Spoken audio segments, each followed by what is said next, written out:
So it's been a little over a year since I posted my beginner's listening guide to Kate's first 5 albums. And there's really no reason for taking so long to write, record, and post part 2 other than I just got pulled in lots of other directions. So my apologies. Now, I've had some really wonderful conversations with viewers in the comments section over the past year, and I hope that continues in response to this episode. Now, before we jump in, just in case you may have missed it, Kate is slated to be inducted into the Rock and Roll Hall of Fame in the coming year, and it's about time. Well, actually 22 years after her initial year of eligibility, but anyway, the Hall of Fame's always had its head where it doesn't really belong. So at this point, it really seems like it's only a gesture. But at least Kate is getting some long overdue credit. So maybe next year the Hall of Fame will pull its head out again and induct Iron Maiden. But I digress. Let's talk about Kate's later albums.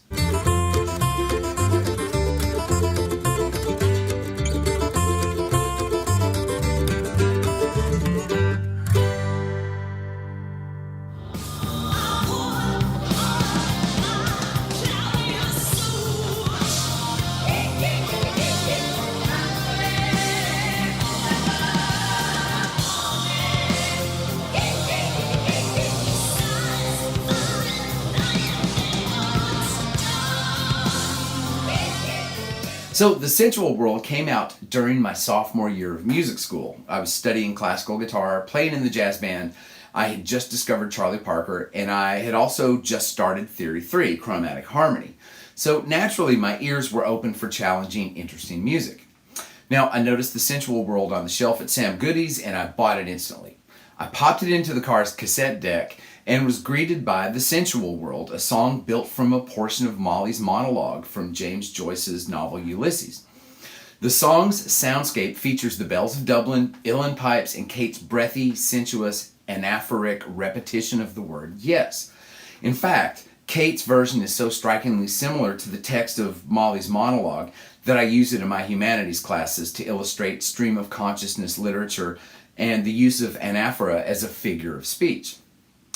Other favorites on the album include Love and Anger, a bubbling, percolating song of love, anger, and things left unsaid. And it features guitar work by Pink Floyd's David Gilmour, and the video is definitely a top 5 favorite Kate video for me. Heads Were Dancing is a jarring, Mick Karn-driven musical excursion which would sound just perfectly at home on The Dreaming. And it's about a woman who spends an evening dancing with a wonderful, charming man, only to discover later that he was, in fact, Adolf Hitler. And this woman's work was featured in the movie She's Having a Baby in one of the most poignant scenes from any movie ever. And I can't go on about this song too much without coming completely unspooled, so just let me quickly say this is one of the most intense, gripping, sad, and beautiful moments of music ever. But the real gem on this record is Rocket's Tale, a fanciful tale of becoming a rocket, complete with a pointy hat, gunpowder backpack, and size 5 lightning boots too. Almost like this is an industrial age update of Kite from her first album. And the track features Bulgarian folk group Trio Bulgarka singing haunting close harmonies in counterpoint with Kate's increasingly frantic vocal. And it's all spurred on by a hard-rocking accompaniment by drummer Stuart Elliott, bassist John Giblin, and again, David Gilmour. It's an absolutely absurd, over-the-top performance, but like some of her earlier songs, like Violin, Leave It Open, and James and the Cold Gun, those over-the-top performances tend to be my favorite types of Kate tunes.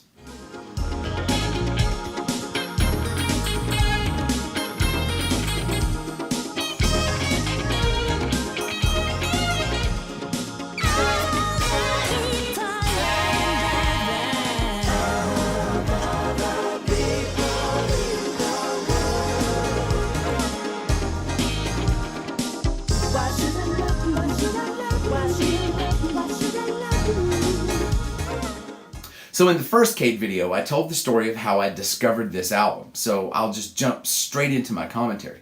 I absolutely adore this album, but a lot of it had to grow on me. In fact, some of the tunes took decades to grow on me. For instance, Moments of Pleasure is a bittersweet recollection of dear departed friends and family, and it never really clicked with me in '93. Yeah, it was a pleasant enough tune, but it was a song I had to slog through to get to the tunes Lily, The Red Shoes, and The Big Stripey Lie. Now, 30 years later, it's my favorite song from the album, and it's become one of my favorite songs from her entire catalog. It's a direct, simple song with stunning, lush, sweeping orchestration from the late Michael Kamen, and the video is freaking brilliant and beautiful. Big Stripey Lie and Lily are hard-edged, industrial-type soundscapes, which proves that she was keeping up with the state of the music business in the early 90s. Now, this isn't to suggest that these tunes sound like Nine Inch Nails or Ministry. They don't. But it does demonstrate that she wasn't afraid to dip her toes into those waters. The song Why Should I Love You is another standout track, again featuring vocals from Trio Bulgarka and vocals and guitar by Prince himself. Incidentally, it almost has an internet age computer blue kind of vibe to it for all you Purple Rain fans out there. And, you know, whoever knew a Prince and Kate collaboration would work out so beautifully, but of course it does. And then there's the songs Rubber Band Girl, The Red Shoes, and Eat the Music, which are the album's big up-tempo pop singles, each with accompanying videos. Now, I'll have to discuss all the videos from this album in a future episode, simply because they're all drawn from a short film Kate wrote, directed, and starred in called The Line, the Cross, and the Curve. Now, it may not be the greatest film in the world, but watching it will add a bit of context to some of these songs from the album. I definitely put The Red Shoes up there with Never Forever and The Dreaming as my 3 favorite Kate Bush albums. One last thing, if you've never heard Trio Bulgarka, do yourself a favor and look some of their stuff up on YouTube. They are amazing. I spent a large portion of 2005 buying the entire Iron Maiden catalog on CD. I was upgrading my favorite albums to CDs. And I remember I was looking for peace of mind at Hastings when I stumbled upon the display for Kate's new album, Ariel. Now, I had no idea a new Kate album was coming, much less that it had already been released. So naturally, I bought Ariel on the spot. I also bought Peace of Mind, by the way. Now, Ariel is a bit different because it's a double album. Disc 1 is entitled A Sea of Honey, and Disc 2, A Sky of Honey. Disc 1 is a conventional album, a collection of unrelated songs, while Disc 2 is a concept piece, and I'll address each disc as a separate album.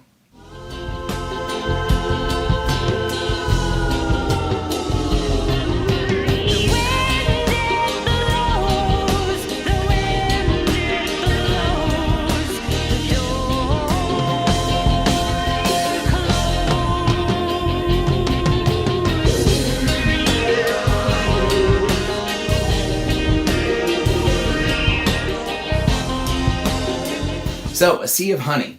On the first listen, I remember being quite impressed with the album's single, King of the Mountain, a semi-conspiratorial song about Elvis Presley alive and well, living like a happy man as King of the Mountain. But nothing could prepare me for the second song, Pi.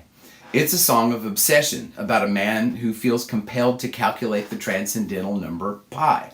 And unsurprisingly, this is a Kate album. The chorus of the song involves Kate intoning the number pi to 30 decimal places in the first chorus alone. And I'll be honest, I lost count of the additional decimal places that she goes to in the second chorus. And I remember thinking, oh my God, the old gal's gone balmy. But geez, it was amazing. And other standout tracks on the album are Mrs. Bartolozzi, a stark, almost painfully slow song about the musings of a laundress, complete with a chorus of washing machine, washing machine, washing machine. All apologies to Kate for that. And by the end of the song, we hear faint echoes of what sounds like a radio detergent commercial singing, swishy, swashy, swishy, swashy, get that dirty shirty clean. Again, all apologies. It's a marvelous insight into the way that thoughts course through your head as you're involved with a repetitive task. The tune How to Be Invisible is essentially a magical treatise full of clever wordplay concerned with the techniques and material components of casting spells to effectively go unnoticed. And on its own, Disc 1 is a strong, quirky listen, everything I've come to expect from Kate. Strong enough, in fact, that other than about a dozen times, I never really listened to disc 2, A Sky of Honey.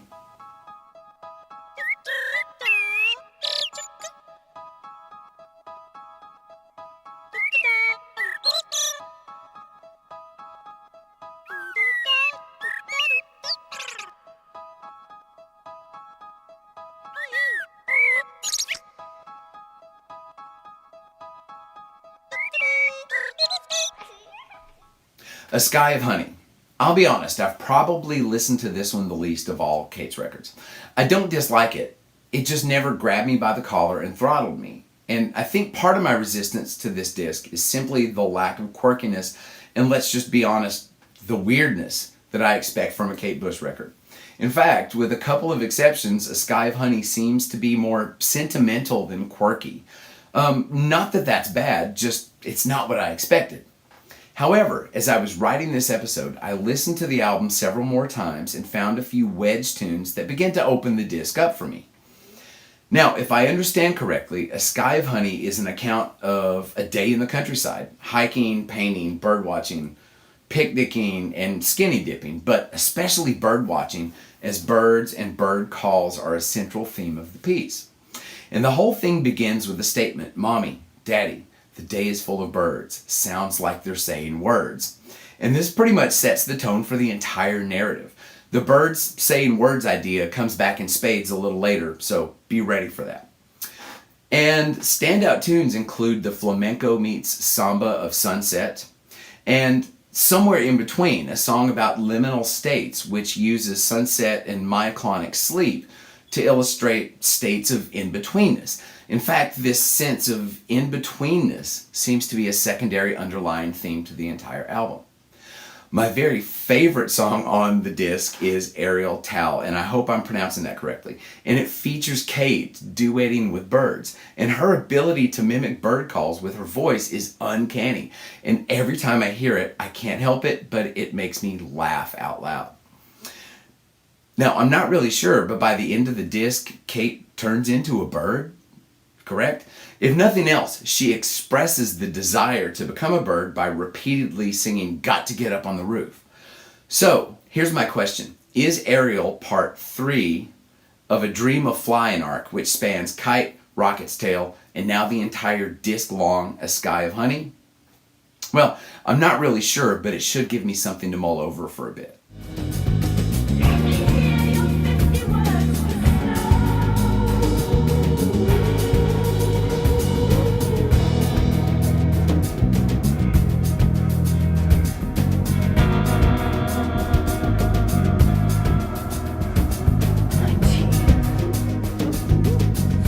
de neige, mountain sob. So, I'm at a bit of a loss with 50 words for Snow. I don't really like it.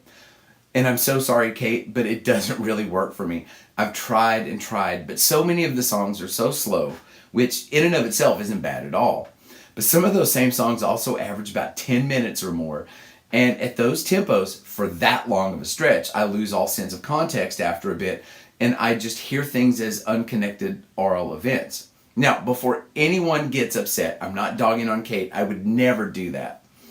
And I hope that you, as the viewers, do enjoy 50 Words for Snow. Really. It's just not my cup of meat. That being said, here's the good news. The song 50 Words for Snow is amazing. It's quirky, rhythmically engaging, and features a spoken performance by British comedian and Renaissance man Stephen Fry. It's literally a litany of 50 different words for snow in a variety of different languages, all set to a driving Euro disco groove. And I've listened to this one a ton, and I'll listen to it a ton again. The other song that really caught my ear is Wild Man, a song about the Yeti of the Himalayas. And Kate sings the verses in a near monotone whisper, detailing the places and circumstances of anecdotal Yeti sightings. The mood is exotic, claustrophobic, secretive, and conspiratorial, a fitting setting for such a mysterious topic. And by contrast, the pre-chorus and the chorus sections open up in a near celebratory way with increased melodic motion and background vocals. And by the end of the song, Kate reassures the wild man that he is not an animal, echoing the sentiments of locals and researchers who posit that the Yeti is a sentient and even social being.